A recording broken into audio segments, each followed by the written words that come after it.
शिक्षण सामग्री शिक्षादान को प्रभावी कराए। विद्यालय शिक्षण सामग्री प्रस्तुति और प्रदर्शन मेला सीनापाली ब्लॉक गोडाल क्लस्टर अंतर्गत चलना उच्च प्राथमिक विद्यालय ठारे क्लस्टर स्तरीय सप्तम मासिक बैठक अवसर में शिक्षण सामग्री प्रस्तुति और प्रदर्शनी मेला अनुष्ठित हो जाइछि। एही कार्यक्रम को बीओ जतीन्द्र कुमार सेठ उद्घाटन करथिले। एही अवसर में स्थानीय विद्यालय प्रधान शिक्षक सारंगपाणी दांडसेना सभापतित्व में अनुष्ठित सभारे मुख्य अतिथि भाव में बीओ श्री सेठ और सम्मानित अतिथि भाव में सीआरसी सुशील कुमार जोशी, वरिष्ठ शिक्षक अरुण जोशी और भरत चंद्र बाग जोग देइथिले। शिक्षादान समय केवल पुस्तक पाठ्यक्रम मौखिक शिक्षादान अपेक्षा शिक्षण सामग्री व्यवहारिक उदाहरणमूलक शिक्षादान शिक्षण प्रक्रिया को अधिक प्रभावी करिथाय। वह कमलमती पिला स्मृति में दीर्घस्थायी हो पारे बोली सभार मत प्रकाश पाइथिला।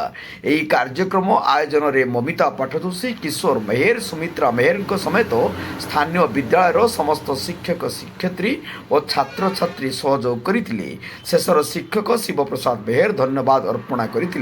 नुआपड़ा जिल्लारू परमेश्वर मेहर रिपोर्ट, जनता एक्सप्रेस।